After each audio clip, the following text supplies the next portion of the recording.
Fala galera, tudo bem? Professor Newton Matos com vocês. Eu quero saber quem é que já está no YouTube, esperando aqui a minha presença, certo? Deixa eu primeiro aqui fechar algumas abas. Quem já está no YouTube aí? 17 pessoas assistindo, né? Vamos fazer de tudo para que os nossos eventos eles bombem. Eles têm começado assim e têm acabado aí com a média de 100 pessoas. E hoje eu decidi fazer um pouquinho diferente. Então, vamos lá? Para o que o nosso evento, deixa eu colocar meu softbox para cá. Deixa eu colocar o outro softbox para cá. Me sinto artista de cinema, certo? Deixa eu ver se essa mancha no meu computador é na minha parede. Eu acho que é no meu computador, graças a Deus. Vamos lá comigo, meu querido, minha querida, meus queridos, minhas queridas. Vamos para o nosso checklist, certo? Como é isso aqui? As aulas gravadas que tem no curso são boas. Mas essas aulas ao vivo podem ser um grande diferencial. Tem um checklist lá no curso com essas aulas ao vivo. Mas bem legal, cara. Eu vou dar essa informação aí. Bem legal, gostei muito da sua participação. Checklist. Primeiro, eu tenho tido alguns problemas com o som. Vou até falar com o pessoal da técnica. Não deu tempo de falar hoje, né? Você está escutando tudo ok? Está escutando tudo tranquilo? Né? Porque disseram que estava bom, mas só que no evento passado muita gente reclamando que o áudio estava baixo. Então, se tiver baixo, daí, ô Mirla, beijão, moça. Se tiver baixo, você dá um up aí, bota um fonezinho de ouvido, que posteriormente a gente vai resolver isso, tá ok? Imagem, certo? Não tô falando da minha, obviamente eu, eu não sou a pessoa mais bonita do mundo. Mas a imagem tá ok para vocês? Não tá embaçando, não tá perdendo foco? Se tiver também, dá um ok aí. E por último, né? Tô fazendo um negócio diferente. Tô devendo para vocês uma coisinha, que é um material sobre revoltas regenciais, tá ok? E eu vou trabalhar com vocês hoje o segundo reinado. Então quero não só me limpar, certo? Pessoa que não ia ter hoje, né? Eu não só quero me limpar com você, como também quero contribuir aí. A gente vai falar de segundo reinado. Segundo reinado é um período não só muito extenso, são 49 anos, como é um período cheio de detalhes. Eu não conseguiria nem que eu quisesse, nem que eu tivesse a mais ávida proeza, certo? Falar de todo o segundo reinado. Ah, mano, Márcio, o áudio tá melhor, né? Que legal, né? Eu não conseguiria falar de segundo reinado todo. Então, o tio sabe que você que participa dos eventos gratuitos, né? Você é um cara aguerrido, você é um cara forte, mas que muitas vezes não tem condição de acompanhar tudo dentro da nossa plataforma, né? Então, o material, monitores, se vocês quiserem, por favor, eu vou dar um jeito nisso aí. O material tá no story do meu Instagram, como foi convencionado que o nosso curso todo teria certos materiais no story do Instagram. Então, o que você vai fazer? Ver se eu consigo mostrar para você aqui, certo? Vou colocar aqui no modo avião, vou colocar no Wi-Fi, vou mostrar para você, né?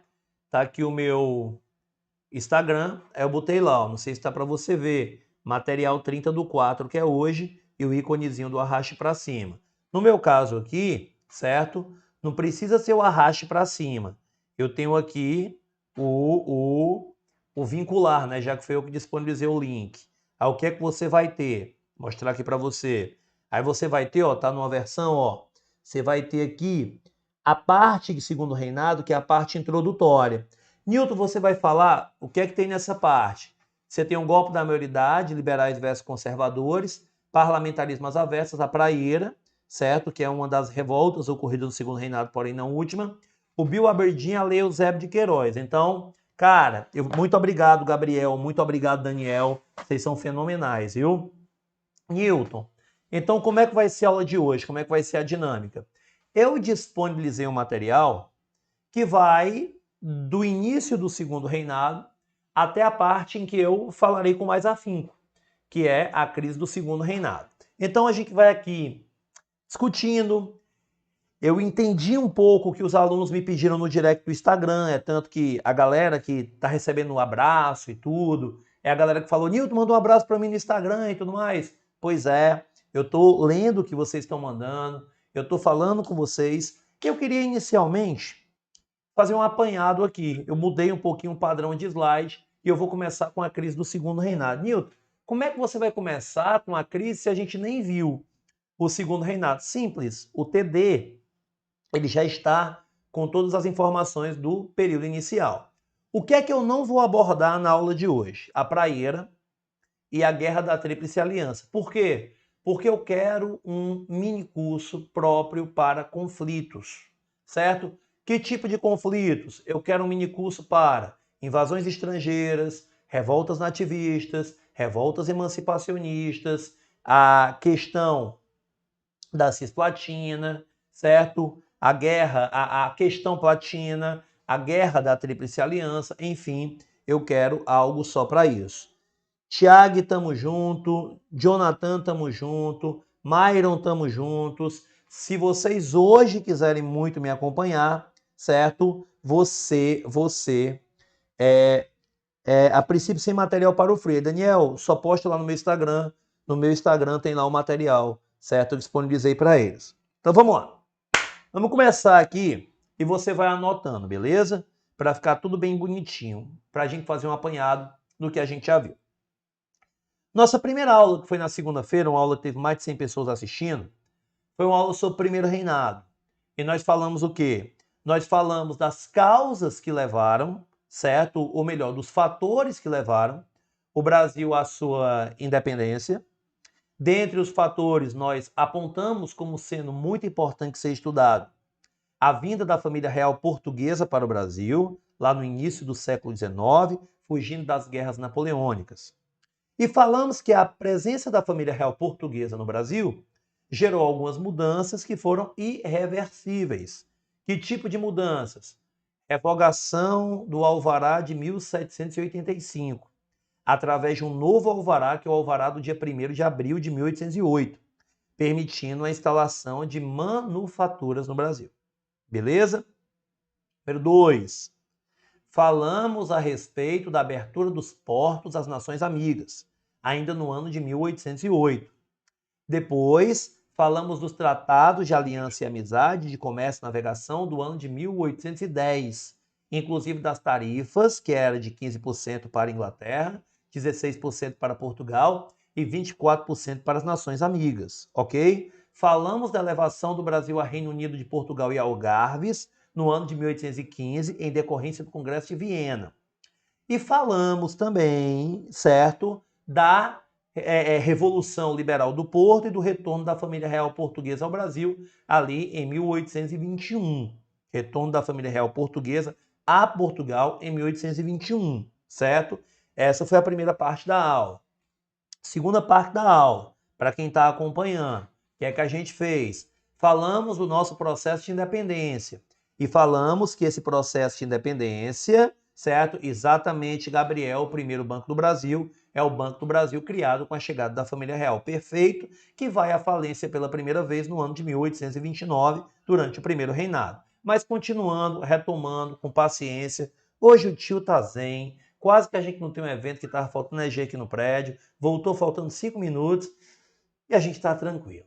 Beleza? Vamos lá. O que é que a gente falou mais? A gente falou que o processo de independência brasileiro tem algumas peculiaridades se comparado ao processo de independência de outros países da América Latina. Quais são as peculiaridades? A gente decidiu que adotaria a forma de governo monárquica. A gente decidiu que adotaria a forma de Estado centralizada, unitária, com os poderes partindo do poder central. E a gente também viu, certo, que a nossa independência ela tem um quê de continuidade, com um herdeiro do trono português sendo alçado ao primeiro chefe no executivo brasileiro, certo? Pós-independência, beleza? E eu nem estou falando daquelas peculiaridades ligadas a ter ou não ter luta. Até aqui, ok? Vão colocando ok, porque como a gente encerra o curso hoje, a gente vai fazendo um checklist, né? Para que a gente saiba se tudo foi entendido, se você está pronto para gabaritar o período imperial. Beleza. Falamos da consolidação ou do processo de reconhecimento. Qual é o primeiro país a reconhecer a independência do Brasil? Os Estados Unidos. Motivo, a doutrina Monroe, queriam acesso ao mercado consumidor latino-americano e o Brasil é um gigante dentro desse subcontinente latino-americano, perfeito? Depois, Newton, a intermediação da Inglaterra, fazendo com que Portugal tenha recebido aí, certo, com maus olhos a independência brasileira e tenha cobrado uma indenização. Portugal vai intermediar a negociação e 2 milhões de libras esterlina vão, não vão, vai, não vai, fica, não fica, e o Brasil acaba sendo reconhecido por Portugal, posteriormente pela Inglaterra, e a consolidação vai se dar a partir de quê? Através da criação de um ordenamento jurídico próprio, não mais subordinado a Portugal, beleza? Esse ordenamento jurídico próprio, ele obviamente não vai existir do dia para a noite. Não vai existir do dia para a noite, certo? A gente vai precisar de quê? Pessoal, vamos lançar um desafio? Aqui massa pra caramba? Vamos lá? Faz o seguinte, vai nos teus grupos de WhatsApp, pega o link dessa aula e divulga entre os teus amigos, diz que é um resumo de Brasil Império. Vai lá nos teus grupos de WhatsApp, pessoa da tua escola, pessoal que está estudando para a ESA, pessoal que estuda em outro curso, faz isso. Vamos fazer esse número de conexões subir, porque não deu tempo, até porque eu não tinha certeza que o evento ocorreria por conta da falta de energia, nem de divulgar o evento. Então, só você que está aqui sabe que o material está no Story, porque eu não divulguei de jeito nenhum, a não ser quem tenha visto aleatoriamente. Retomando nossa aula, compromisso com o que você tem comigo, salva o link dessa aula e vai divulgando nos grupos do WhatsApp, certo? Vamos lá. Chegamos à consolidação, precisávamos de um ordenamento jurídico, esse ordenamento não existiria do dia para a noite, aí veio a convocação da Assembleia Constituinte do ano de 1823. A Assembleia essa que apresentou ao imperador Dom Pedro I um projeto considerado para a época bastante liberal, que acabava limitando os poderes do imperador. Qual foi a consequência disso? O imperador Dom Pedro I, em um momento de fúria, chamado de Noite da Agonia, mandou dissolver a Assembleia Constituinte de 1823, cujas peculiaridades giram em torno de limitação do poder do imperador, impedimento do imperador de fechar o Congresso Nacional, fiscalização das contas do imperador, fiscalização dos atos do imperador, além do voto censitário baseado em alqueires de mandioca, certo? 150 alqueires de mandioca. Professor, a sua didática é de fácil entendimento. Tira um dia para falar sobre toda a República Velha, por favor. Tiago, foi você que pediu isso, não foi? Deixa eu te mostrar uma coisa.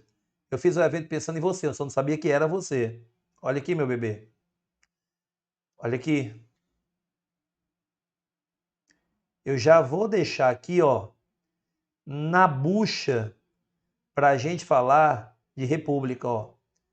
Deixei tudo isso aí já prontinho para você, certo? Aí são cenas de um próximo capítulo. São cenas de um próximo evento, ok? Estamos dentro do primeiro reinado, dissolvemos a Assembleia Constituinte de 23, chamamos uma nova Assembleia Constituinte, Constituição do ano de 1824. Uma Constituição autoritária, que você deve lembrar, forma de governo monárquica, Estado centralizado, religião católica como religião oficial, presença do beneplácito e do padroado, presença dos primeiros direitos e garantias fundamentais, certo? 4 poderes, dentre eles o poder moderador, que é o mais cobrado em prova, uma verdadeira Constituição outorgada, uma verdadeira Constituição arbitrária, uma verdadeira Constituição, eu diria até autocrática, ok? Constituição de 1824.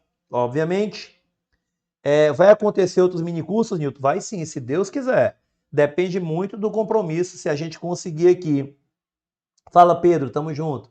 Se a gente conseguir aqui colocar 100 pessoas, eu tenho certeza que não há como negar minicursos das matérias, seja de História, Geografia, Química, Física, Matemática, Língua Portuguesa, Redação, Inglês, não vai ter como negar. Agora, só depende de vocês. Então, eu preciso que você copie o link dessa aula e que você compartilhe com gato, cachorro, papagaio, vizinho, parente, aderente, inimigo, amigo, todo mundo vai ter que compartilhar. Batendo 100 pessoas, eu já peço um novo minicurso e eu já boto aqui uma votação ainda nessa aula de qual é o tema que vocês querem. Mas para isso, a gente vai ter que comer muito feijão com arroz. Muito feijão com arroz. Não são 100 likes. Eu sou movido a pessoas assistindo. Então eu quero 100 pessoas assistindo. Vocês se comprometem a tomar todas essas providências. Gabriel Bezerra já fez, o Caio já metralhou o like. Vou mandar até para minha avó, manda para a mãe para ver como a Alfacom tem responsabilidade com vocês. Mas vamos continuando, a gente vai conversando ao pouco. Hoje o tio tá zen, hoje a gente vai de boa, tá ok? Vamos lá. Meu querido, Na Constituição de 1824, toda essa pressão, todo esse conservadorismo, todo esse autoritarismo vai gerar consequências, ok? Dentre as consequências, uma certa animosidade que já existia passa a se tornar mais forte, que é a animosidade entre brasileiros e portugueses, haja vista que o imperador se utilizou principalmente de português para a elaboração da Constituição. Isso vai fazer com que brasileiros e portugueses já comecem a aumentar as suas divergências durante o primeiro reinado, criando o Partido Brasileiro e o Partido Português, que não são partidos políticos necessariamente, certo? Mas são grupos políticos que já começam a se organizar, ok? Fora isso, eu tenho também a famosa Confederação do Equador, Confederação do Equador. Newton, onde ocorreu a Confederação do Equador, onde atualmente você aponta o Nordeste brasileiro. Qual foi a grande impulsionadora da Confederação do Equador? A Noite da Agonia, a dissolução da Assembleia de 23 e, obviamente, a imposição da Constituição de 24. Qual foi a grande província a liderar a Confederação do Equador? Pernambuco. Sozinha? Não. Ceará, Paraíba e Rio Grande do Norte. Inclusive, Paraíba e Rio Grande do Norte estavam atreladas politicamente a Pernambuco. Tá ok? Tranquilo. Newton, o que foi que aconteceu? A Confederação do Equador, ela foi, obviamente, uma espécie de consequência da Revolução Pernambucana de 1817 e ela gerou no imperador um sentimento que é o sentimento de acabar com qualquer tipo de movimento separatista dentro do território brasileiro. Pagou alguns mercenários, usou dos recursos públicos e acabou se tornando uma coisa contraditória, concorda comigo?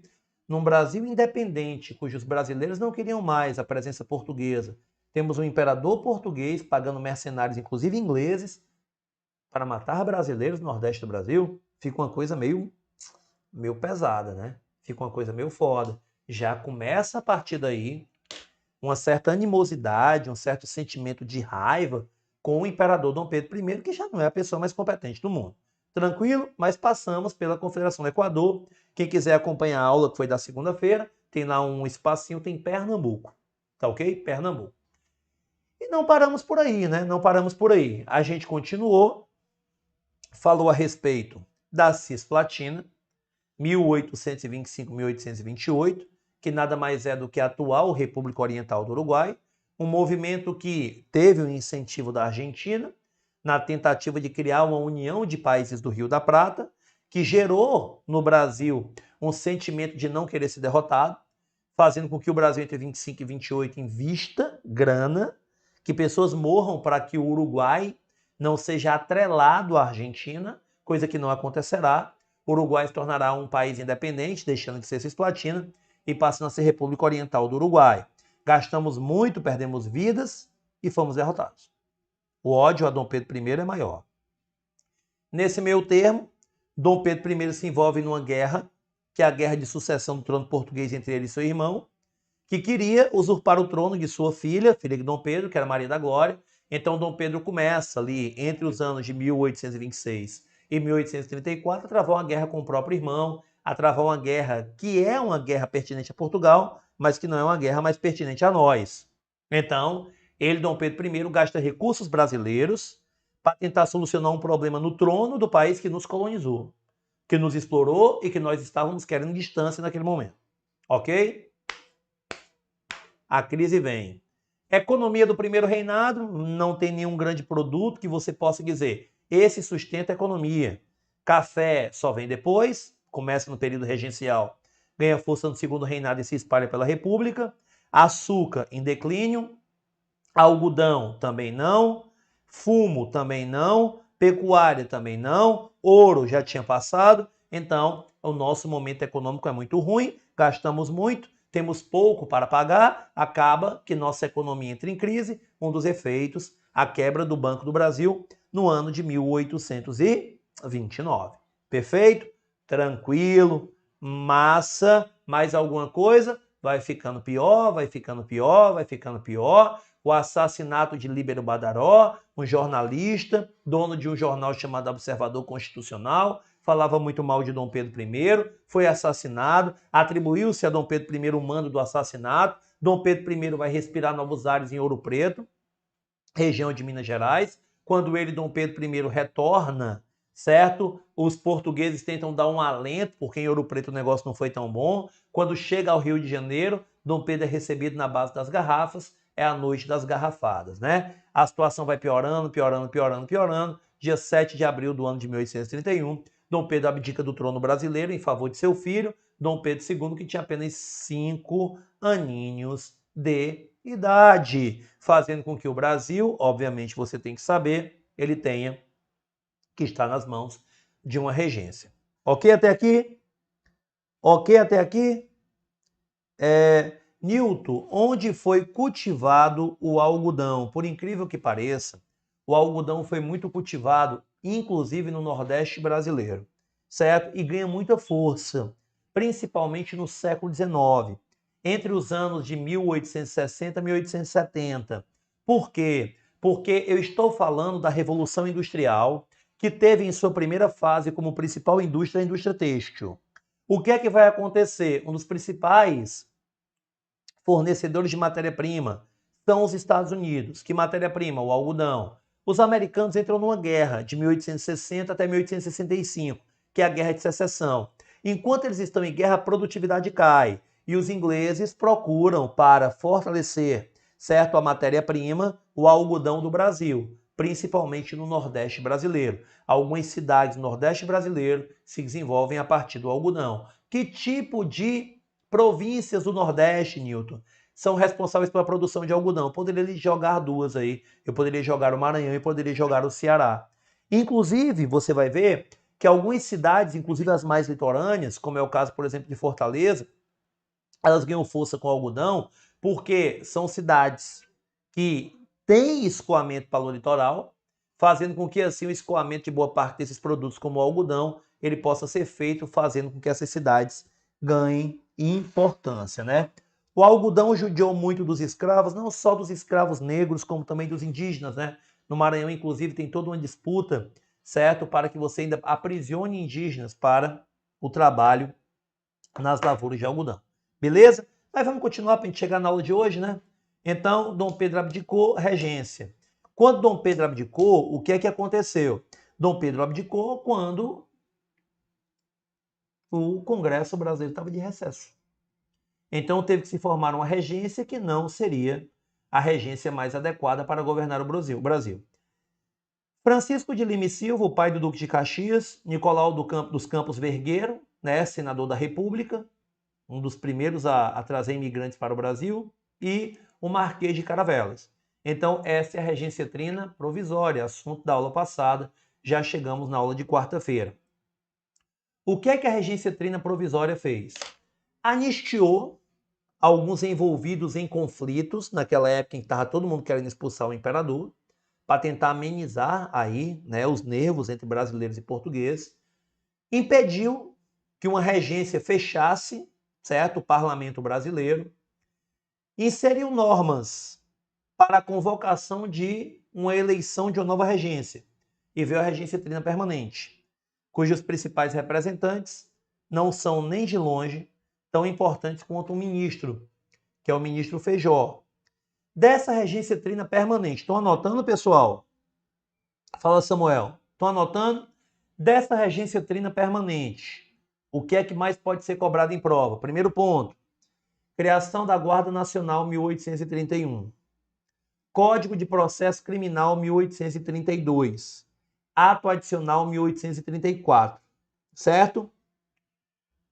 Quando o assunto é Guarda Nacional, uma guarda elitista, em cidades mais importantes com indivíduos que têm acima de 200 mil contos de réis, em cidades interioranas acima de 100 mil contos de réis, mantidas pelos grandes latifundiários e que com o passar do tempo vai tentando concorrer com o Exército.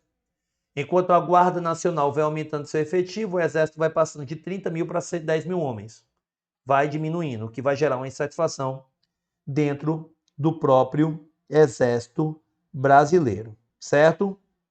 Newton, quando você, porventura, fala de período regencial, Guarda Nacional, tem alguma relação com a República Velha? Sim, o termo coronel vem dos financiadores dessa Guarda Nacional, mas isso a gente fala quando falar de República Oligárquica, beleza?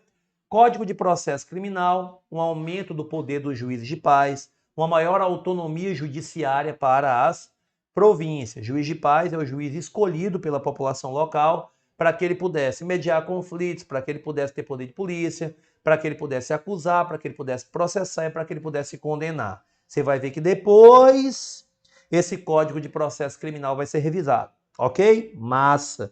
Nada que você não saiba. Mas qual é a principal pergunta que pode ser cobrado sobre a regência trina permanente? A regência trina permanente, certo, é responsável pela primeira grande reforma constitucional brasileira. 10 anos depois da Constituição, que é de 24, vem o ato adicional, que é do ano de 1834. Dentre as inúmeras características do ato adicional, uma está bem evidente: aumento da autonomia das províncias, certo? Aumento da autonomia das províncias. Criação das assembleias provinciais. Extinção do Conselho de Estado.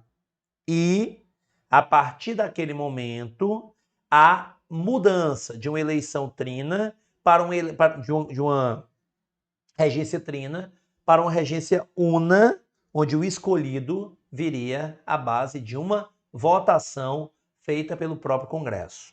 O escolhido, o Antônio Diogo Feijó, o padre Antônio Diogo Feijó.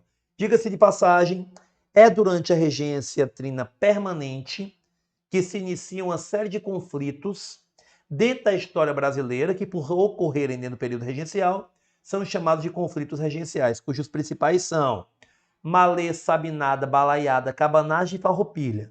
Malê, Sabinada, Balaiada, Cabanagem e Farroupilha. Malê, Sabinada, Balaiada, Cabanagem e Farroupilha. Malê, Sabinada, Balaiada...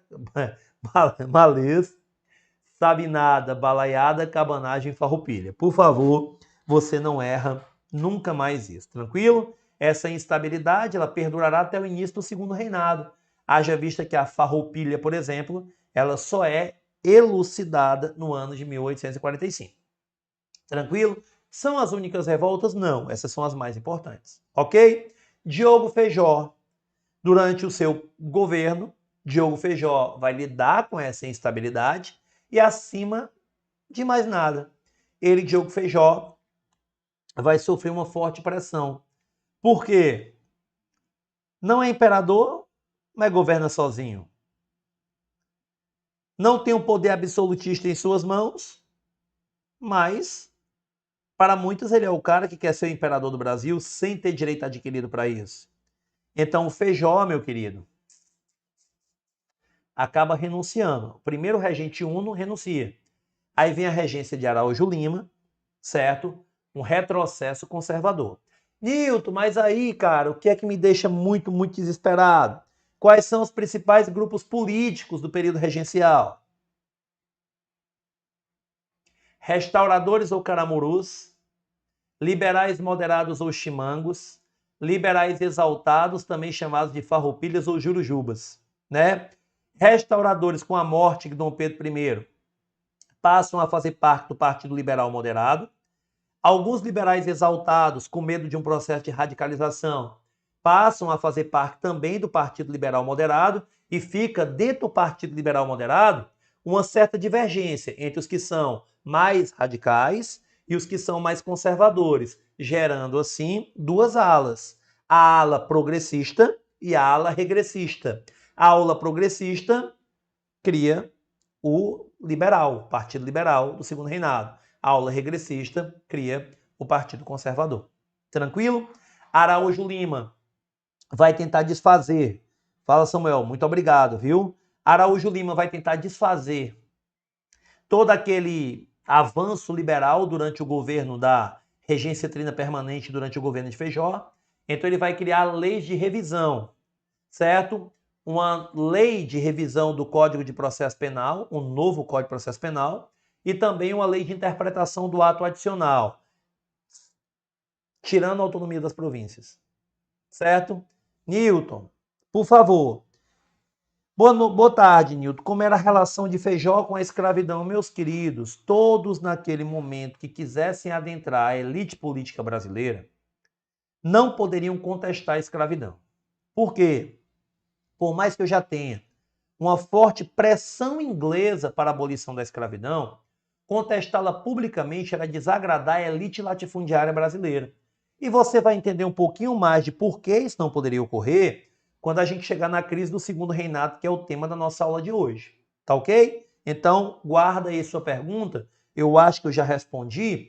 Por mais que você tenha indivíduos que são contrários à escravidão, eles não podem se pronunciar publicamente contrários a ela, a não ser que tenham muito cuidado. Deu para entender, Vini? Continuando. Newton, agora os conservadores retomaram o poder. A aula vai ficar gravada no YouTube? Eu acho que não, Matheus. Eu não sei. Realmente eu não vou ser leviano em responder o que eu não sei. Tá ok? Beleza. Deixa eu te falar uma coisa. Newton, será que os liberais, certo? Lembra, progressistas, regressistas viram conservadores liberais? Cara, será que os liberais, eles vão aceitar os conservadores mandando e desmandando? Não. Aí vem qual é a intenção? Quem é que está próximo do imperador? Os irmãos Andrade e Silva, certo? Principalmente José Bonifácio de Andrade e Silva. Não é assim?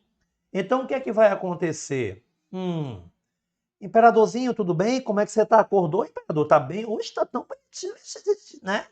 O imperador ali que tem aproximadamente ali 15 aninhos de idade, né? 15 anos incompletos, ele é muito articulado já, está sendo criado para governar, mas aí decide antecipar a maioridade do imperador. Se cria um clube, um grupo de discussão para que você possa dizer assim, ó, imperador querido do meu coração, você já é maduro o suficiente para que você possa efetivamente governar o Brasil.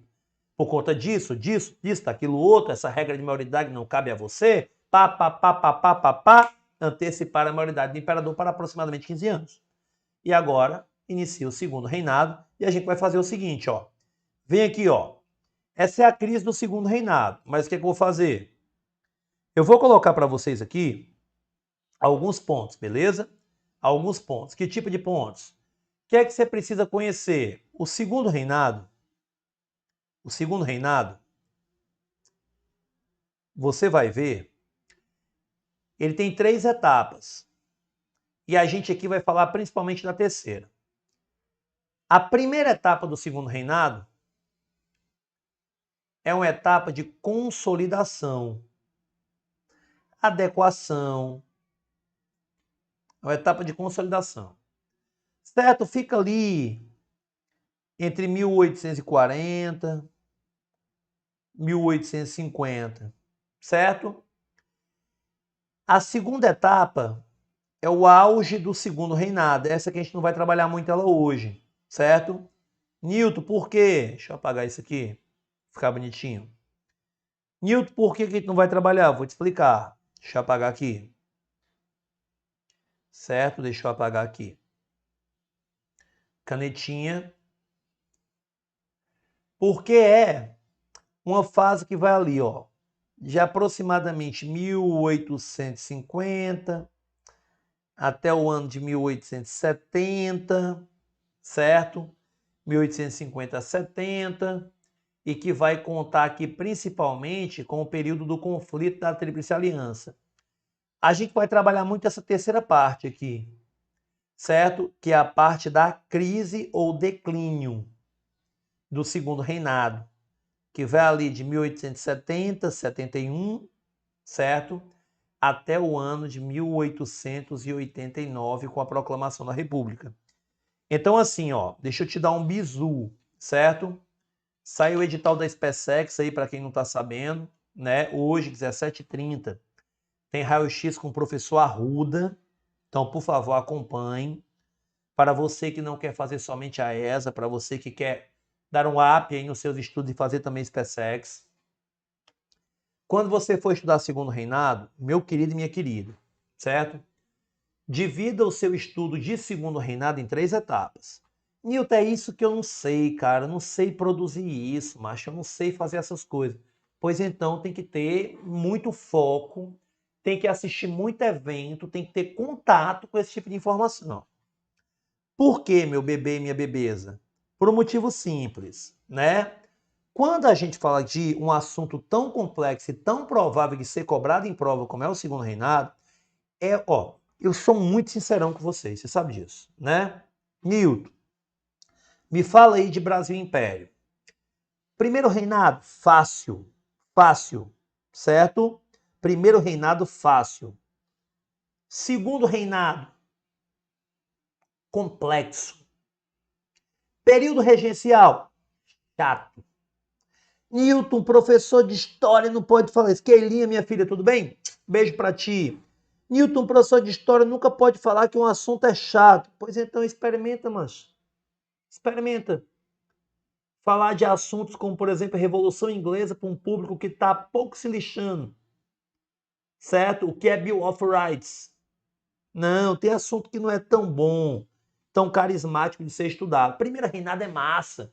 Curtinho, informações pá. Segundo reinado, é legal, mas é complexo, pode cobrar de muita coisa. Eu tenho que ter um conhecimento da história europeia. Período regencial, chato. Por quê? É nome de regente, é característica de lei, é característica de partido político, é origem de partido, é consequência de partido. Chato, chato. Sabe aquela pessoa? O cara chega, conversa contigo, te dá bom dia, pergunta como. É chato, mas tem gente que é chato. Período regencial é um assunto chato, certo? Chato. Newton, eu quero. Fenícios, que não cai para concurso militar. Fenícios, chato, chato. Egito, mais ou menos, né? Agora, o segundo reinado é massa, mas é complexo. Por quê? Vamos lá. Dá para eu querer abarcar o mundo com as pernas. O mundo com as pernas. Boa tarde, JN. Dá para abarcar o mundo com as pernas e dizer assim: meu irmão, eu vou aqui hoje ler um livro. Deixa eu ver aqui um livrinho que eu tenho aqui. Está bem ali. Não posso levantar que eu estou de samba canção. Esse tem um livro meu aqui. Pronto, vamos aqui. Pegar aqui, ó. Meu direito constitucional descomplicado. Rapaz, hoje eu vou pegar aqui, eu tenho meta. Nesse livro aqui, eu sou doido, eu tenho meta. Eu vou ler 100 páginas. Cadê? Página 48, 112, não sei o que, não sei o que, não sei o que mais lá. Hoje eu vou ler 100 páginas. A meta é não ter meta e quando atingir a meta é dobrar a meta. Não, mas não é assim que a banda toca. Não é assim que a banda toca. Às vezes o período é bem curtinho. Fala, Cauã.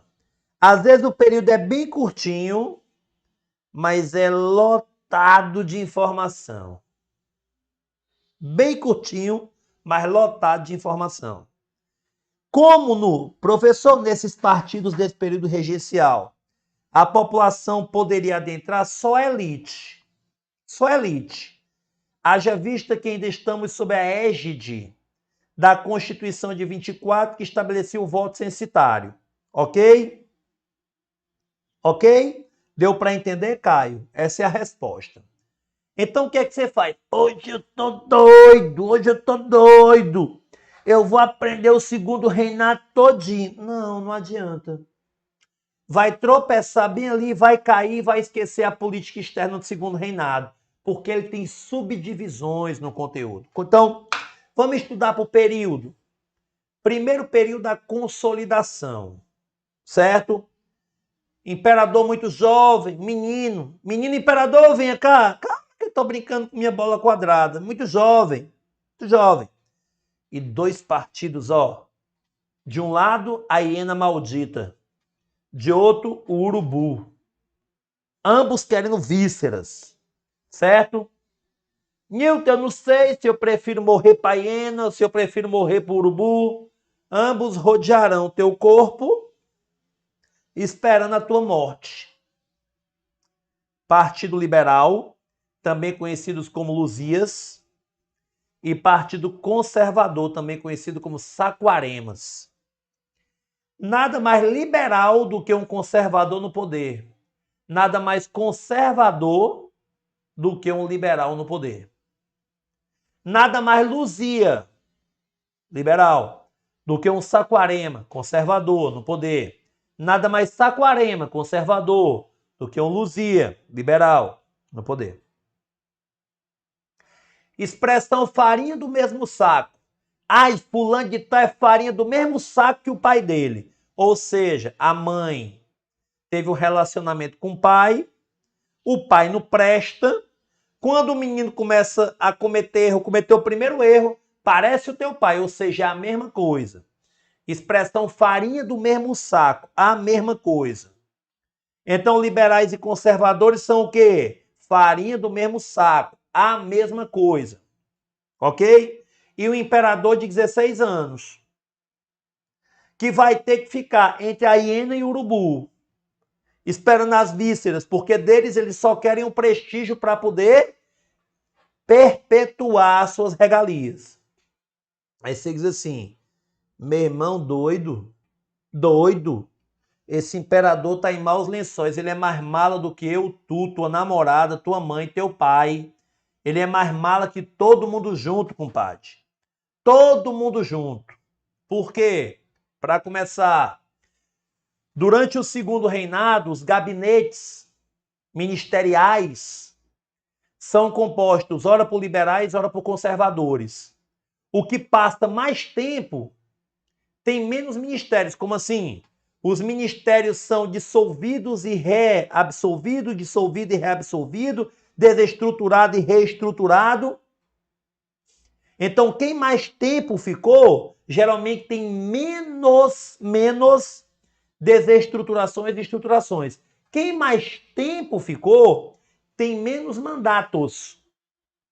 Quem menos tempo ficou, tem mais mandatos. Ou seja, tá vendo, ó? Tem mais gabinete conservador. Mas em compensação, mesmo tendo menos gabinetes liberais, eu tenho gabinetes demorando mais tempo. Então o imperador era mala. Mala. É por isso que quando você está estudando segundo reinado, a primeira fase desse segundo reinado, ou é o imperador muito jovem, ou é o imperador já sendo mostrado mais velho, mas sempre aqui, ó, sendo fiel da balança entre liberais e conservadores. Aí eu preciso de eleições. Eleições. Inclusive está no material de vocês, ó. Inclusive está no material de vocês. Deixa eu ver aqui, ó. Eu vou lá, ó. Só para você ver, material nos meus stories, foi só para fazer propaganda, ó. Material nos meus stories, tá no material de vocês, ó. Material nos meus stories, vai aparecer já já. Espero que esteja aparecendo. Aparecer, ó. Material nos meus stories. Começa com golpe da maioridade. Aí já vai para quem? Liberais e conservadores. Aí já chega, ó, eleição do cacete, certo? E a revolta liberal de 1842. 842. Newton, pelo amor de Deus. O que é que vai acontecer em 1842, macho? Tem aqui, ó. O primeiro ministério do segundo reinado era composto por liberais. Só que vai ter eleição para a Câmara dos Deputados. Como é que é a eleição? Geralmente tem uma chargezinha sobre essa eleição. É um liberal querendo dar uma facada no conservador, o conservador com revólver na mão. É um liberal puxando a espada, o conservador dando o Kamehameha do Goku. É o liberal colocando o meteoro de Pégasus, o conservador pegando as garras do Wolverine. É uma esculhambação. Violência. Aí, ó, pega o teu material aí que está disponível gratuitamente. As eleições do cacete, certo? Vitória dos liberais. Nilton, por que eleição do cacete? Aqui no Nordeste a gente fala que vai sentar o cacete no outro quando a gente vai bater nele. É uma eleição marcada por violência. Quem vence? Os liberais. Todos os dois lados usaram violência, mas os conservadores disseram, não pode vencer um partido político baseado na violência, não pode. Eles também usaram de violência. O imperador vai fazer o quê? O imperador vai dissolver e refazer, tanto aqueles que estão mais próximos do ministério, quanto à possibilidade que ele tem na Câmara dos Deputados. E é assim que ele vai se equilibrando. E é assim que ele vai se consolidando. Nilton, meu compadre. Mas, macho, esse imperador é mala mesmo, é? Não sei se dá para você ver, se está tendo reflexo, ó. Próximo ponto do material. Parlamentarismo às avessas. 1847. O imperador sabe de uma coisa? Eu não me sinto bem assim, mandando em tudo. Eu queria que vocês me ajudassem a mandar. Vamos criar aqui um sistema de governo parlamentarista? Vamos. Como é o sistema de governo parlamentarista? Como é que é? Sistema de governo parlamentarista? Eu tenho o parlamento, que no caso do Brasil é o Congresso Nacional. Esse parlamento elege um primeiro-ministro, certo? Elege o primeiro-ministro aqui, o chefe do Poder Legislativo. E esse primeiro-ministro, ele vai tomar as decisões de chefe de governo. Eu posso até ter um rei, uma rainha, como ocorre na Inglaterra, mas as decisões são tomadas pelo primeiro-ministro. Nilton, como é o parlamentarismo no Brasil?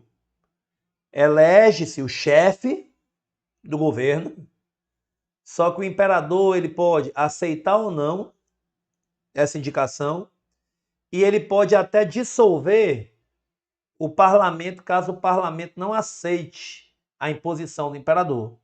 Então é um parlamentarismo que o poder não vem de baixo, não. O poder vem de cima. É um parlamentarismo às avessas.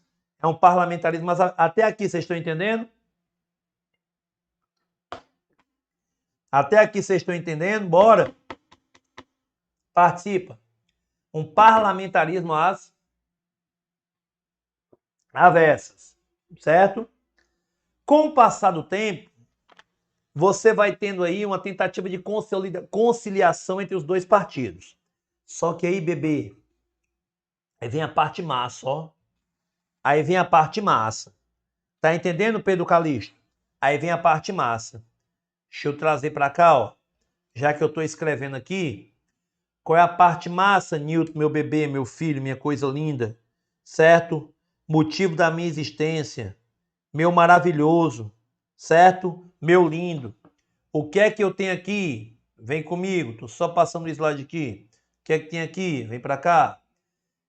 Lá no final do segundo reinado, ele já está aparecendo, ó. Café.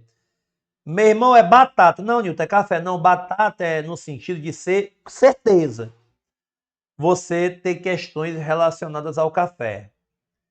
Principalmente a dois centros produtores de café que despontam como importantíssimos no Brasil. Primeiro, o Vale do Paraíba. O Vale do Paraíba. Segundo, o Oeste Paulista. Deixa eu te dar um bizu. Quase sempre as questões comparam a produção do Vale do Paraíba com a produção do Oeste Paulista. Basta você lembrar o seguinte, ó. No Vale do Paraíba, ainda tínhamos um sistema colonial, plantation. Nilton, eu não lembro o que é plantation. Eu não lembro o que é plantation. Monocultura, exportação, escravidão, latifúndio. Então aqui eu tenho presença de mão de obra escrava, voltado para o mercado externo, cultivo de único gênero que é o mais lucrativo, em grandes extensões de terra. Então eu pego isso aqui e transponho para cá, ok? Se você parar para pensar que esse é o método utilizado para o cultivo da cana-de-açúcar, você se toca que eu tenho aqui um modelo que será muito rapidamente superado, ok? Já no Oeste Paulista, Por mais que eu tenha características como monocultura, como escravidão, como exportação, como alguns latifúndios, aqui eu tenho algumas diferenças, como por exemplo, presença da mão de obra imigrante, ok? Uma agricultura mais mecanizada, certo? Uma agricultura mais diversificada, inclusive uma diversificação não só na agricultura, mas como também no excedente, no lucro. Exemplo, ó, vamos aqui para o Oeste Paulista. Aí imagina ó, que aqui eu produzo café, beleza? Antigamente, o senhor de engenho morava onde era produzida a cana. Agora, o grande cafeicultor aqui, não. Ele produz o café aqui, mas o foco dele é o mercado internacional. Então, ele vai precisar de portos para o escoamento da produção. Concorda comigo? Então, ao invés de morar na zona rural ou diretamente no litoral, esse indivíduo vai morar bem aqui no entroncamento, ó, entre a zona produtora e a zona que vai escoar a produção. Uma das cidades que se fortalece nesse propósito é a cidade de São Paulo.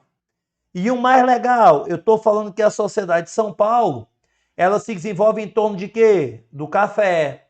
E eu falei que esse café pode gerar excedentes, não pode? O que é excedente, Nilton? Din-din. Pode ou não pode? Pode. Ah, Nilton, esse pessoal nem mora no campo, nem mora tão próximo ao litoral. Então, São Paulo vai ser o ponto de partida no Brasil para o início de investimento em manufaturas, que depois gerarão um processo de industrialização. Ok? Perfeito? Tranquilo? Então, meu brother, minha mana, certo? Vai por mim. Caiu o café. Vamos fazer um comparativo entre o Vale do Paraíba e o Oeste Paulista. Nilton, mas por que o apogeu? Brother. Você sabia que o café já foi proibido? Você sabia? Aliás, eu não sei se você sabia, mas já teve muita coisa proibida no Brasil. Sabia que a capoeira no Brasil já foi proibida? Foi proibida em 1890. E só voltou a ser permitida em 1937. Então, Nilton, meu brother. É sim. Então, Nilton, quer dizer que o café já foi proibido já? Café era tido como alucinógeno. Café era tido como afrodisíaco. O caboclo tomava café querendo comer Deus e o mundo. Certo? O café era já muito apreciado entre os árabes. Certo? Dizem que chega por aqui através ali daquela região da Guiana Francesa. O café cai no gosto, meu irmão. O café é a segunda bebida mais consumida no mundo, mano. O café só perde para água. Só perde para água. Se você que agora está entrando no mundo do concurseiro, faça o exame de sangue. A mulher, meu irmão, que diabo de tanto café no seu sangue? Não, é tanto sangue nesse café. Café é vida. Café, cuscuz, tapioca, queijo coalho, carne de sol é vida pro nordestino, meu compadre. Eita, meu irmão, olha aí que horas são. Deixa eu ver que horas são. Opa, 4 horas e 3 minutos, lanchezinho da tarde, ó. Quero mexer com vocês agora. Certo? Certo? Quero mexer com vocês agora. Eita, lanchezinho da tarde, ó. Quem é do Nordeste, aquele cuscuzinho, ó. Aquela massa de milho. Eita, manteiguinha por cima. Aí você bota com queijinho para tomar com um copinho de café quente. Esse compadre. Ou então aquela tapioquinha, olha. Aí bota em cima aquela fatiazinha de presunto. Presunto é cor de gente chique, é mortadela. Mortadela. Aí bota aquele, ó, queijinho mussarela. Eita, quando enrola a tapioca quentinha, chega, derrete. Aí, ó, com não tô que eu tô. Você pensa que eu tô brincando? Vamos lá. No Sudeste, se eu não me engano, é chamado de pão francês ou pão baguete. Aqui, certo? No Ceará, é chamado de pão carioquinha. Pão carioquinha, certo? Nilton, por que você tá falando isso? Imagina aí, ó. Eita, papai, delícia, né não, Wesley? Né não, Keila? Delícia. Aí você, ó, aqui do meu lado tem uma padaria dentro do supermercado, né? Aí eu pergunto, ei, que hora sai o pão? Aí o cara, rapaz, em 20 minutos, aí ó, quando dá 18 minutos eu tô caminhando pra lá. Aí lá toca um sino, parece que alguém desistiu do custo BOP. Aí eu, opa, pãozinho quentinho. É em frente à minha casa, tem um shopping aqui, é em frente à minha casa. Aí quando eu chego em casa, o pãozinho eu trago debaixo do sovaco aqui, que é pra ficar quente, né? Aí quando eu chego em casa, ó, eita, ixi, papai. Parte o pãozinho, ó, manteiguinha, aquele ovozinho, queijinho. E eu tomo com o quê? Vai, chuta aí, eu vou tomar com o quê? Opção 1, refrigerante. Opção 2, água. Opção 3, café. Nilton, eu bebo com água, doido. Água. Nilton, eu bebo com refrigerante. Frieira. Café. Café. Notou que tudo que eu falei é café? Rapaz, não sei se eu já contei essa história, que antigamente eu era tão pobre que eu tinha medo de entrar no restaurante e não ter condição de dizer que não tinha o que pagar quando o cara me desse o cardápio. Aí hoje em dia, né, eu ando nos restaurantes chiques, não é que eu possa não. É que, né, de vez em quando eu tô passando, escorrego, caio. Restaurante, os pratos de 150, 200 reais, que né, pra muita gente é barato, pra mim é caro que só o cacete. Aí eu olho aqui, né, prato aqui, filé mignon a 1.000 folhas. Eu posso contar uma história pra vocês? Rapidão, pra voltar pro assunto. Rapaz, é bom demais o cara comer, né? Uma vez eu tava em Salvador pelo Alfacom. Se eu já tiver contado essa história, você peça que eu paro, certo? Você peça que eu paro. Uma vez, eu tava em Salvador pelo Alfacom. Evandro, meu patrão, né? O velho da lancha, Evandro. Quem não sabe por quê, vai lá nos meus stories na foto dele com a Tati, né? Levou ele para um restaurante chique chamado Restaurante Amado, em Salvador, de frente pro mar. Frente pro mar. Aí, de repente, o pessoal traz o cardápio lá. Aí eu disse assim, ixi, negócio bom aqui. Filé mignon com batata a 1.000 folhas. Eu disse, ixi, meu irmão, que onda. Que onda, o que diabo é uma batata a 1.000 folhas? Aí eu esperei alguém pedir, né? Porque eu sou besta, esperei alguém pedir. Aí o pessoal que trabalhava com a gente lá pediu. Aí veio um pedaço de carne desse tamanho, bem altinho, molho de mostarda por cima, aí um negócio parecia uma purê de batata esmurrado, né? Todo divididozinho. Rapaz, esse negócio é bom. O negócio é bom.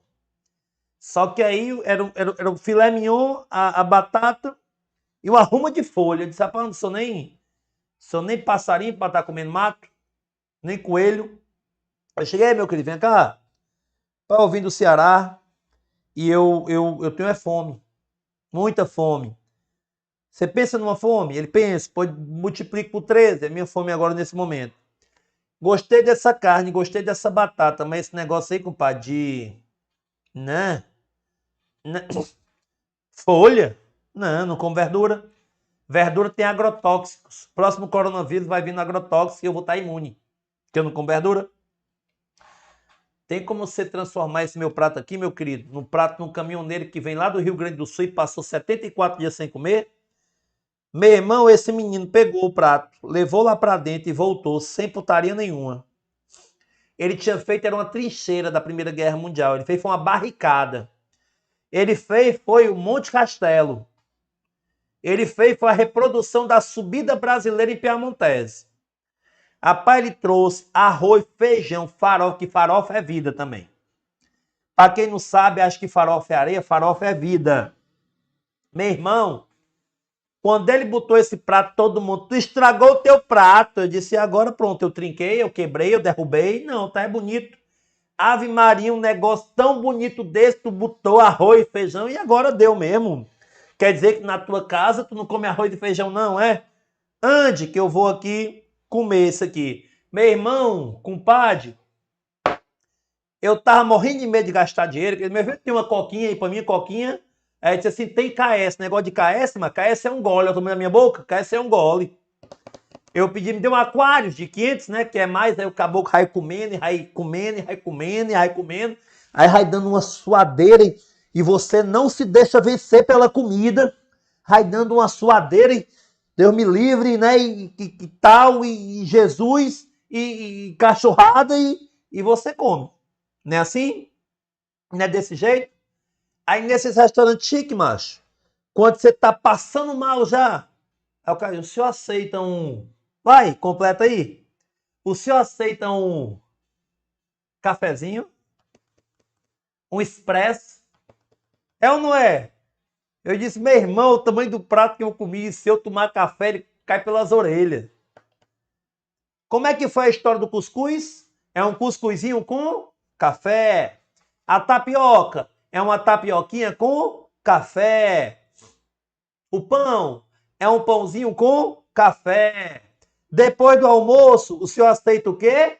Um café. Comigo. Meu irmão, é a melhor forma de aprender, meu irmão. É a melhor forma de aprender, escutando história. Não tem que ser a minha, não. Pode ser de alguém decente, certo? Vamos lá. Essas brincadeiras que eu fiz, que são cenas da minha vida real, essas brincadeiras que eu fiz, me responda uma coisa, em qual momento o café foi o principal? Em qual momento? Vamos lá. Eu posso comer o pãozinho com leitinho com Nescau? Posso. Posso comer a tapioquinha, certo? Com iogurtezinho? Posso. Posso. Mas eu prefiro, por conta de questão de hábitos alimentares, um café. Então agora você aprendeu comigo. Foco. Foco. O café não é o principal, mas já tem todo mundo querendo, ó. O café não é o principal, mas o café, ele acompanha muita coisa. Duas coisas, você não vai mais esquecer, meu irmão. Se esquecer, você é um bandido, uma bandida. Você não vai mais esquecer. Pode mandar mensagem aqui no direct do meu Instagram, se você esquecer.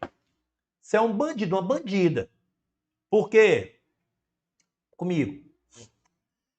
O café não é principal, mas acompanha muita coisa. E uma crise econômica, certo? E você tem que cortar gastos. Você corta do principal ou você corta o acompanhamento? Você corta o acompanhamento. Então você acabou de entender, brincando, achando que eu estava brincando com sua cara, por que que o café é tão sensível a crises internacionais. Porque ele não é o principal, mas ele acompanha muita coisa. E numa crise você não tira o principal, você tira o acompanhamento. E eu vou agora complementar, certo? Dentro da história brasileira, nós somos os imitões. Eita, o rapaz tá usando um casaco de pele. Casaco de pele. Aí compra um casaco de pele para usar em Aracaju, Teresina, Manaus. Newton, mas é quente. Mas o inglês estava usando. Você sabe, né, meu querido, que ao longo ali do final da colônia, do início do Império, a gente fazia importações de esquis para neve, patins de gelo, casaco de pele, pro Rio de Janeiro, macho. Aí hoje eu vou aqui porque vai nevar em Copacabana. Neva o cacete. Neva o cacete. A gente não é os imitões? Pois é. Pois é um hábito que cai. Estadunidenses e franceses. Os ingleses não. Eu prefiro chá. O caboclo que prefere. Chá a café é tão macho quanto o Fiuk. Café é café, compadre. Ai, agora eu quero dar um up no meu estudo. Quero dar um up no meu estudo. Eu vou tomar aqui um chá de camomila, macho, não é assim não. Agora eu quero dar um up no meu estudo. Meu irmão, me dê aqui esse café. Tá aqui a xícara, não me dê a garrafa. Aí você toma é desse jeito aqui, meu irmão. É desse jeito. Aí eu estou com tanta vontade de estudar. Tomarei aqui um suquinho de beterraba. Não é café. É café. Entendeu? Os ingleses têm o hábito do café, não, do chá, não substituir pelo café. Mas, brother, os Estados Unidos têm como café uma de suas principais sobremesas. Os franceses têm como café uma de suas principais... É chique! É elegante. E tudo que é chique e elegante é caro. Meninas, por favor, meninas, se pronuncie. Quem é menina? Keila. Só tem a Keila de menina aí? Eu vi aqui a Mirla também. Keila. A Mirla, cadê a Mirla? A Karen. Certo? A Mirla Martins. Meninas, por favor. Acontece ou não acontece com vocês? A pessoa te apresenta 3 roupas. Tu bate o olho aqui, rapaz, aquela é a mais bonita. Também é a mais cara. Então, tudo que é chique, tudo que é elegante, certo? Mas meu cachorro tá sonhando latindo. Tudo que é chique, tudo que é elegante, caro. O estadunidense paga em quê? Dólar. O francês paga em quê? Euro. Euro não, macho. Euro é recente. Franco. Padrão monetário criado por Napoleão. Franco. Alto poder aquisitivo dessas moedas. A gente fica fascinado que a gente vende café e vê essas moedas fortíssimas. Dando ao Brasil, ó, a Keila, né? Que tá, deu certo, né? Dando ao Brasil o potencial de, sem produzir, poder comprar o produto industrializado da Inglaterra, que diz: eu prefiro chá. Chá. É desse jeito, meu querido. É desse jeito. Não tem ponto de correr, não, meu brother. É desse jeito. Então você entendeu comigo nessas pequenas brincadeiras que o café não é produto principal, que o café por isso é sensível às crises, que o café será a nossa pauta principal da exportação, que ele abastece o mercado brasileiro de moeda forte, o que dá lastro para a nossa economia, e que ele será, obviamente, o nosso alicerce político. Boa parte é ali que serão os cafeicultores. Beleza, meu querido? Então, ó, vem aqui comigo. É muito cobrado em prova essa questão aqui. Cadê a canetinha? Achar aqui a canetinha. Cadê a canetinha? Canetinha? Pronto, chegou aqui a canetinha. A questão do café. Essa é a diferença, tá ok? Essa é a diferença.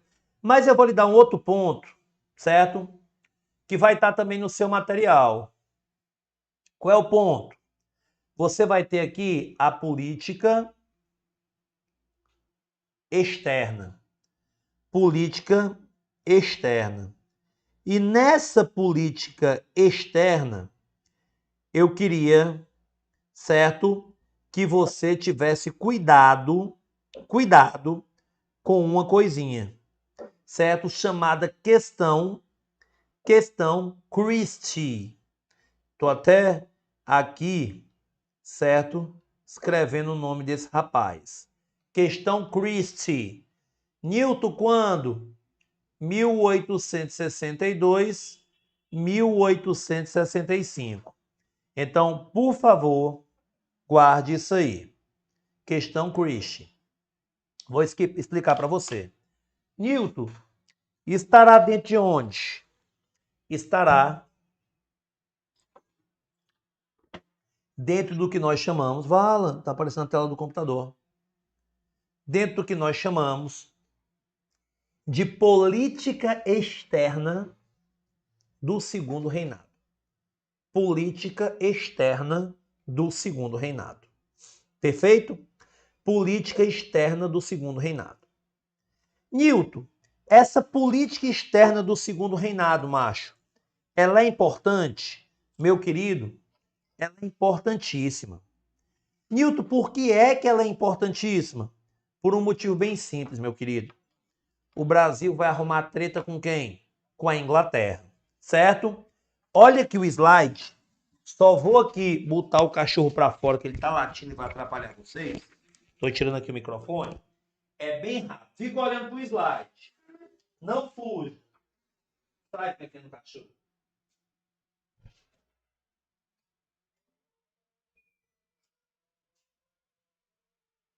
Tô voltando. Tô voltando.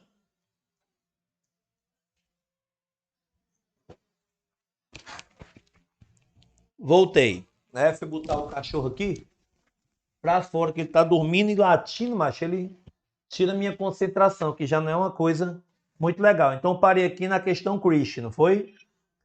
Questão Christian. Aliás, você tá notando que agora eu tô barbado, né? Merece mais que um aumento. Quem merece um aumento?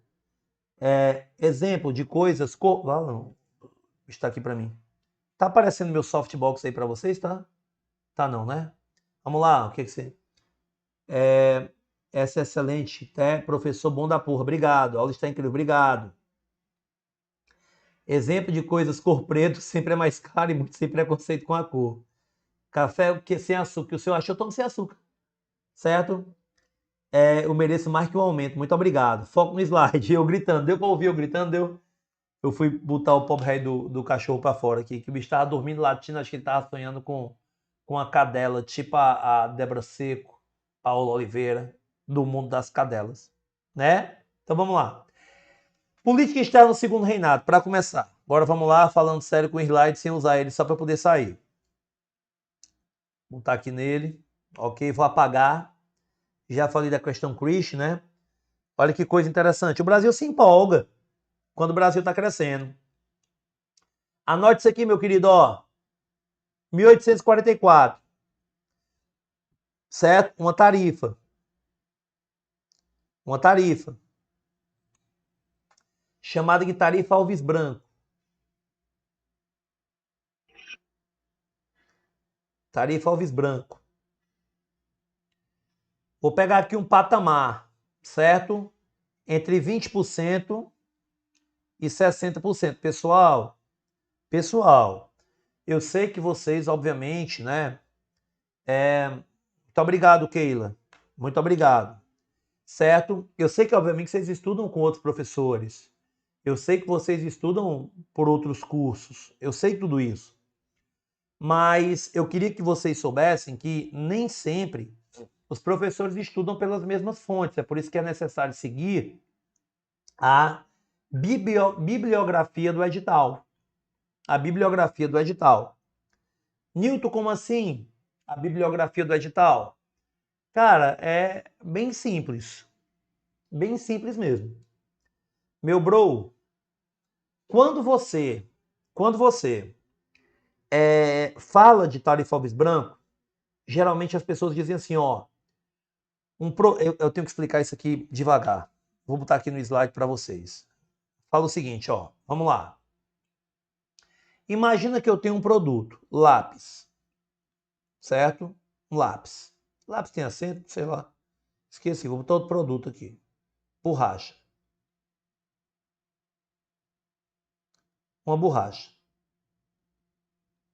Só falta perguntar se borracha é com X ou com CH, né? Borracha. Aí eu ia assim, de onde é que vem essa borracha? Da Inglaterra. E ela está indo para onde? Para o Brasil. Ok? Existem duas possibilidades de cobrança de imposto para essa borracha. Certo? Se essa borracha aqui, ela não tiver similar, ela vai entrar no Brasil pagando 30% a mais, 30% a mais do seu valor. Então, se a borracha custa X, ela entra no Brasil com X mais 30. Porque os ingleses têm que pagar 30% do valor da borracha para poder negociar no Brasil. Se ela tiver similar, ela paga 60%. Para quê, Newton? Para inibir a entrada dela, para que o produto nacional prevaleça. Só que isso aqui geralmente é uma forma da gente simplificar. As taxas dos produtos variam de 20% a 60%. E muitas vezes o produto pode até ter similar. Exemplo, vamos imaginar que fosse tecido, certo? Produzido aonde? Na Inglaterra. Ok? Para onde? Para o Brasil. Dependendo do que é feito com esse tecido, se não tiver similar, ele vai pagar 20%. Olha aqui, ó, a base. Se tiver similar, ele pode pagar 35%. Newton, como assim? Porque a gente tem que saber se a indústria, entre aspas, brasileira, ela tem condição de produzir tecido suficiente para abastecer o mercado interno. Senão, não adianta nada eu taxar o tecido inglês com 60%, se a indústria brasileira não vai abastecer o mercado consumidor, fazendo com que o brasileiro seja obrigado a comprar um produto com uma tarifa mais alta. Entendeu? Mas a tarifa Alves Branco, se eu pudesse resumir em uma só palavra, seria uma tarifa protecionista. O que vai fazer com que muitos indivíduos invistam na produção brasileira. Dentre eles, o Irineu. O Irineu. E agora uma pausa dramática. Eu não vou falar quem era o Irineu.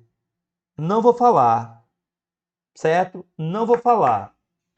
Pesquise aí quem é Irineu Evangelista de Souza. Pesquise aí. Quem foi Irineu Evangelista de Souza? Pesquise. Ah, Newton. Quanto tempo se passou? 2 segundos. Quanto tempo se passou? 3 segundos. Quanto tempo se passou? 4 segundos. Já pesquisou? Não. Já pesquisou? Não. A gente está chegando? A gente já chegou? Pronto. É o Barão de Mauá. Barão ou Visconde de Mauá, fazendo uso da tarifa Alves Branco, ele vai investir na industrialização brasileira. Então você vai ter o Barão de Mauá como sendo o primeiro grande surto industrial brasileiro. Obviamente, essa tarifa Alves Branco será alvo do ataque inglês, haja vista que o inglês ele não quer concorrência, obviamente. Então, essa tarifa Alves Branco ela vai ser alvo do ataque inglês e, efetivamente, olha que legal. Anote isso aqui, galera.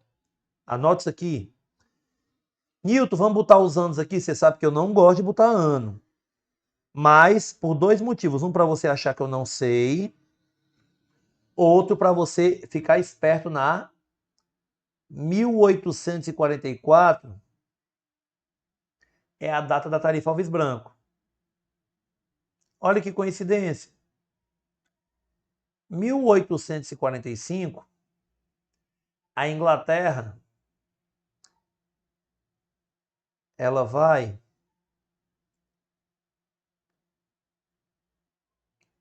sancionar o Bill Aberdeen, dizendo que todo navio transportando escravos da África para a América do Sul, para o Brasil, pode ser inclusive afundado por navios ingleses.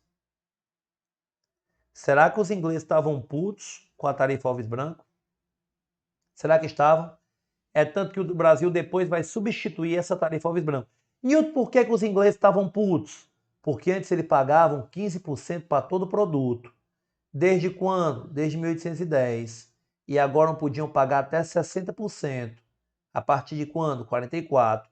Perde ou não perde vantagem? Obviamente, pessoal. Obviamente que perde vantagem. Ok? Newton, e quando essa tarifa é revogada, macho? O que é que vai acontecer? Ora, quando essa tarifa é revogada, indivíduos como Mauá simplesmente quebram.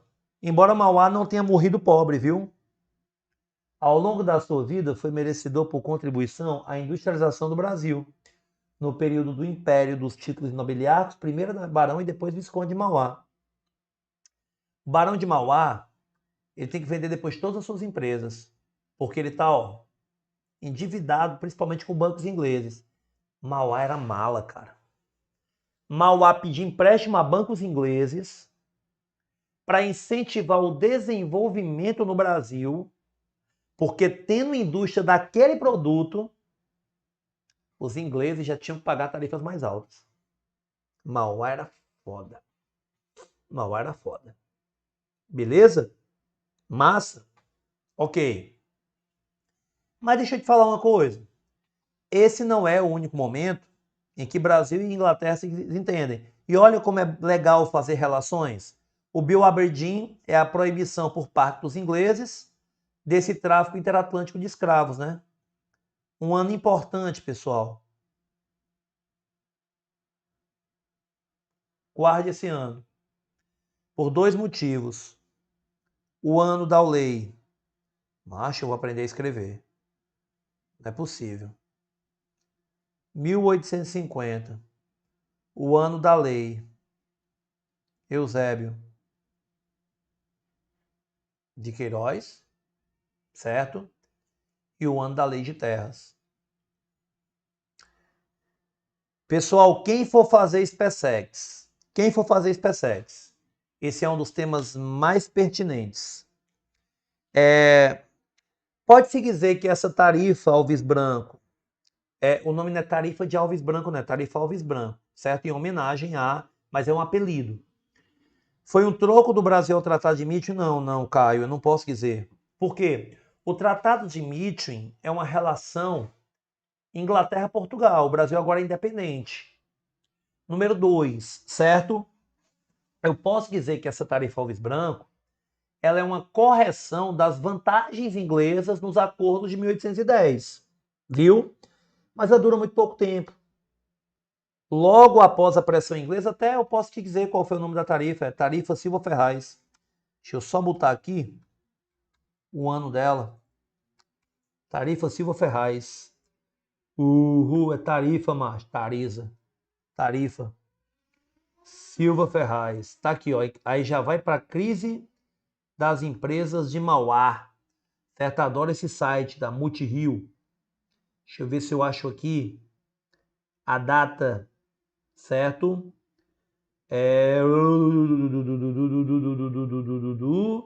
Deixa eu ver aqui se eu acho rapidão para dar a data exata. Porque você sabe, né, meu querido? Que eu não tenho a data aqui. Mas eu procuro aqui para você saber. Efetivamente está aqui, ó. Só que só diz o que foi, não mostra a data. Sai daqui, maldito. Só mostra a data. Babá, que eu não tenho. Se você puder pesquisar aí, certo? Qual foi a data da tarifa Silva Ferraz? Pesquise e bote, por favor, certo? Só quero o ano para poder. No início da década de 60, mas eu queria o ano específico. Acho que eu nunca soube, certo? Pesquisei ano da tarifa Silva Ferraz. Pesquisa, vai ganhar um chocolate. Ano da tarifa Silva Ferraz. Fala, pensei que eu estava na tela. Você vai ganhar um chocolate, certo? E o que você está falando isso? Porque os ingleses voltam a obter vantagens, entendeu? E Mauá acaba quebrando. Mas Mauá, no final da vida, só para você ter uma noção, ele vira corretor. Ah, Nilton, meu tio é corretor de imóvel. Não, ele vira corretor de café. Dia 3 de novembro, mais de qual ano, Gabriel? 1860? Qual é o ano? Quase não lembro do ano. Acho que eu lembro, acho que eu nunca sou, para ser sincero. Eu não sou aquele cara que diz assim, eu esqueci, não, tem assunto que eu simplesmente nunca... Aquele detalhe eu nunca me atentei. Ok? Procura aí, Gabriel. O ano. 60, massa. Aí o que acontece? Em 1860, o Mauá ele começa a quebrar. Mas ele morre como corretor de café. Morre até bem financeiramente. Obrigado, Gabriel. Obrigado, Caio. Por isso que eu acho vocês foda pra caralho. Tá ok? Beleza? Mas deixa eu completar minha informação aqui, como eu ia completando. Vou apagar aqui, ó. Vou apagar aqui. Questão, né? Christie. Questão Christie. 1862, 1865. São dois momentos. Olha que loucura. Alguns marinheiros ingleses começaram a promover arruaça no porto, não lembro agora se foi Rio de Janeiro ou de Santos, dizia até bebendo, fazendo baderna, correndo nu, maior putaria do mundo. E a polícia brasileira prendeu esses marinheiros. O embaixador inglês no Brasil, o Christie, ficou puto. Os brasileiros não podem prender ingleses pelas regras de 1810. A marinha inglesa deve ser julgada pelos oficiais de sua marinha. Foda-se, tá preso. Esteja preso, autoridade. Certo? Mas isso aí já é decorrência. O afundamento de um navio na costa brasileira, cuja carga não se sabia o valor, foi utilizado como referência para que o Christie pedisse que o Brasil pagasse um valor absurdo. O imperador Dom Pedro II disse, não vou pagar não. Era macho o imperador Dom Pedro II. Era macho. Não vou pagar não.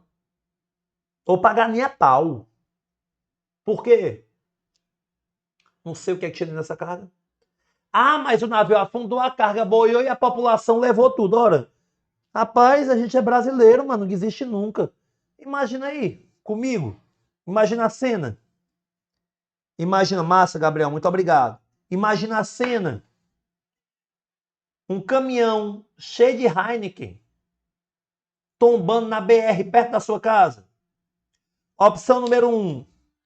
As pessoas irão, olharão, acolherão os motoristas e nada levarão. Opção número 2.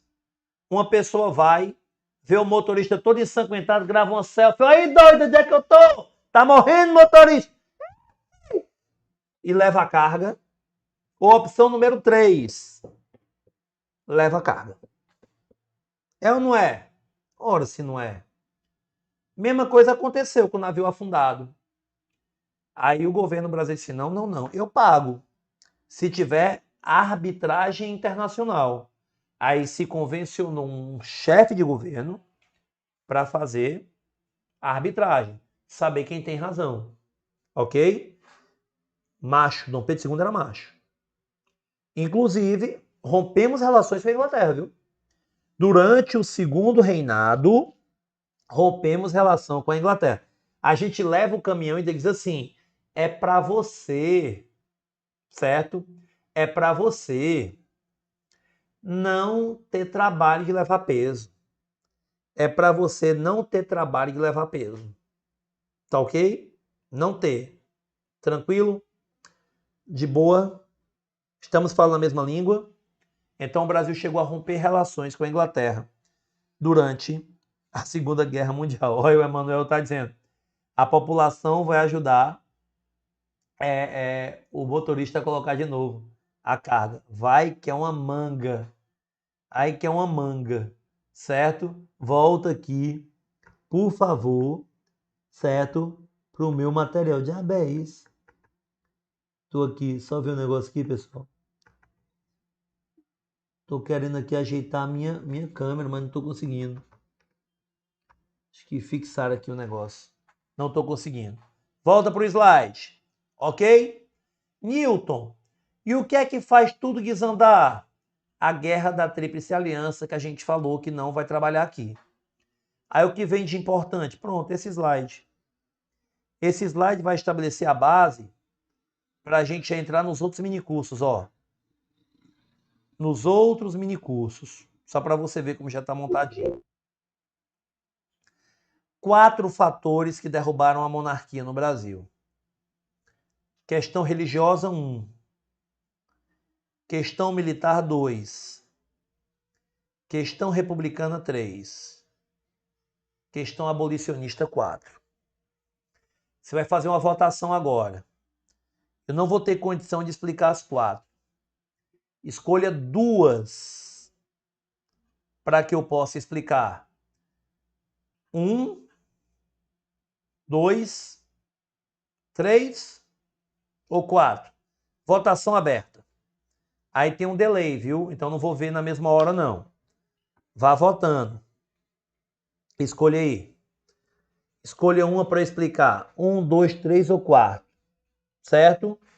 Ó, voto por 2 e voto por 3. Certo? Estão votando errado, mas tudo bem. 3 e 4 estão votando errado. Mas eu vou explicar aqui ganhar. Por enquanto, eu tenho dois votos para 2, 2 votos para 3 e um voto para o 4. Certo? 2 e 3 estão liderando. 1 e 4, certo? 2 e 3 continuam liderando. 2 e 3. 2 e 3, eu vou contar. 10, 9, 8, 7, 6, 5, 4. 4 passou a ganhar, viu? 3, 2, 1. Então eu acho que quem ganhou, pessoal, aí, foi a 2 e a 4, né? 2 e 4. 2 e 4 ou 3 e 4? 2 e 4 ou 3 e 4? Pronto. Na verdade, as mais importantes são essas aqui, ó. A mais importante disparado, quem já teve aula minha, a militar. Disparado. Depois dessa, a abolicionista. Nilton, mas essa aqui tem o nome da nova forma de governo. Não tem problema. As mais importantes são a 3 e a 4, a 2 e a 4, que eu acho que foram as que venceram, né? A 3 e a 4 foram as que venceram. Beleza? Cara, vem comigo aqui. Vem comigo aqui. Certo? Deixa eu...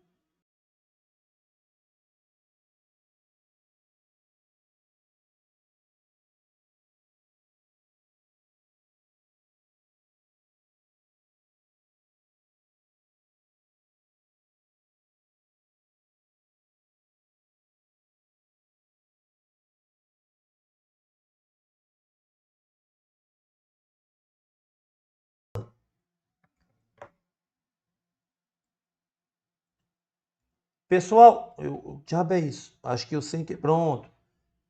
Pessoal, vocês estavam escutando o meu microfone? Vocês estão escutando meu microfone? Pessoal, estão escutando? Por favor, respondam aí. Meu microfone está mudo, que não está aparecendo aqui a barrinha para mim. Vocês estavam escutando? Bugou? Estão ouvindo? Estão ouvindo agora? Estão ouvindo? Áudio voltou? Ok, né?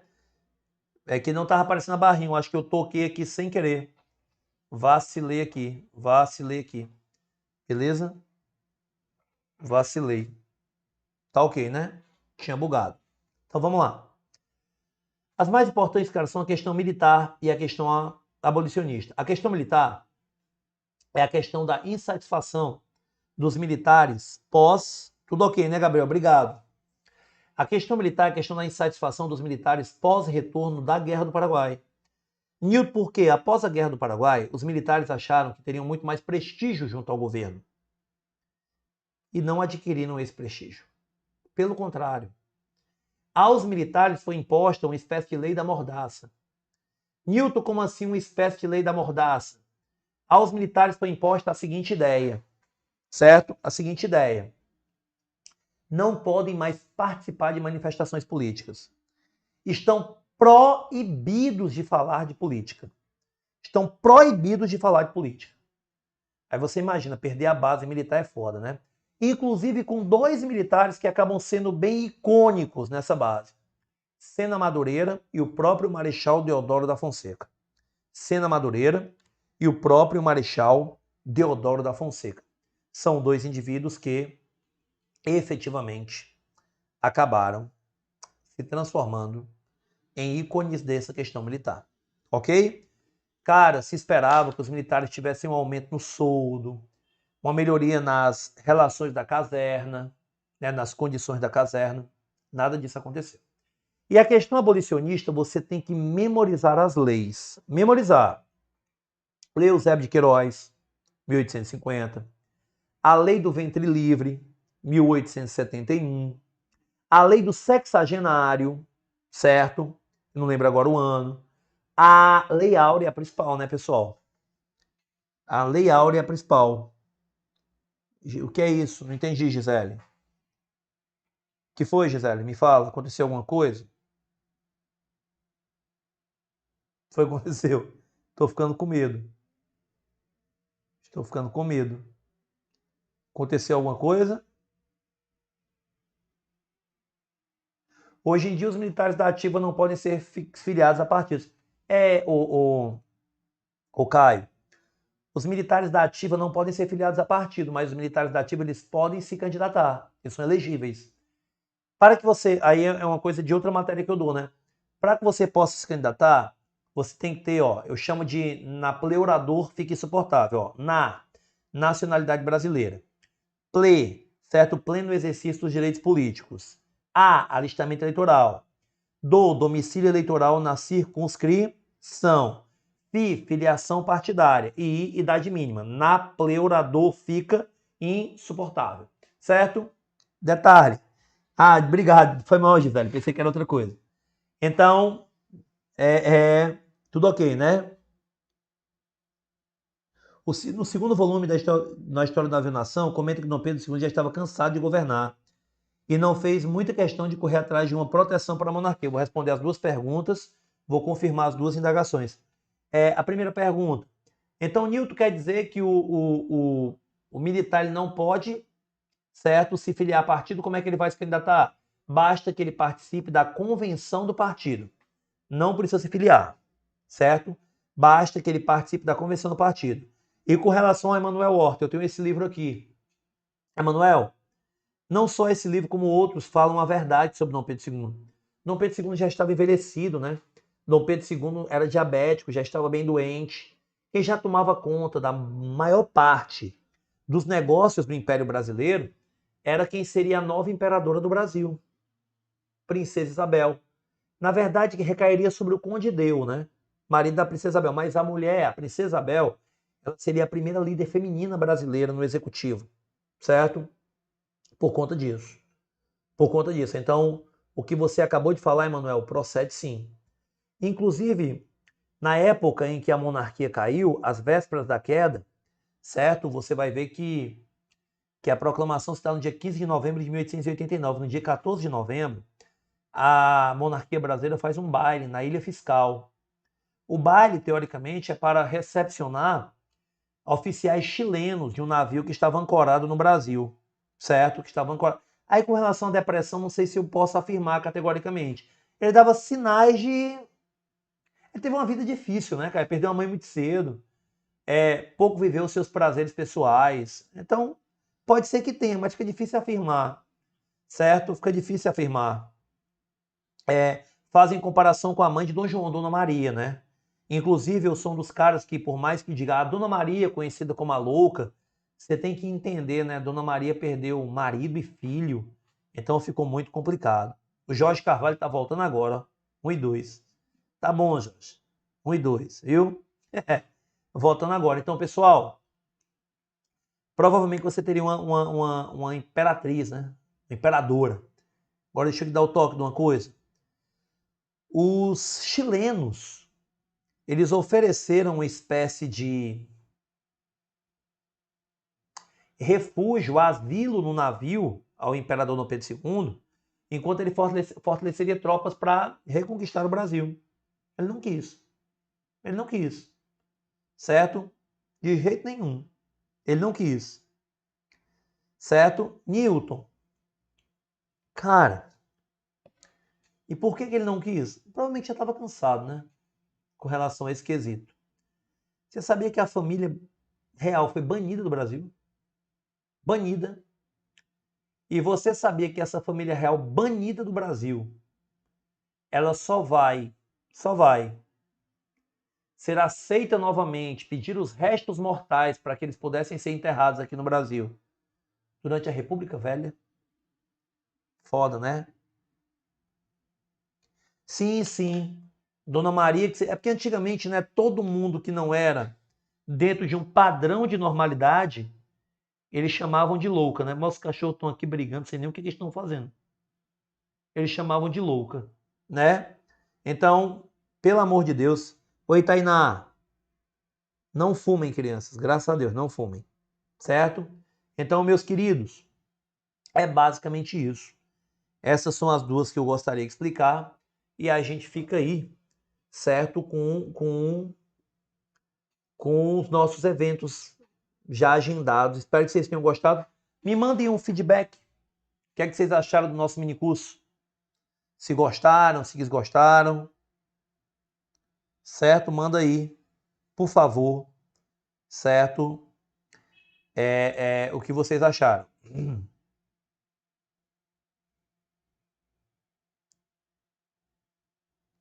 Diga aí o que é que vocês acharam.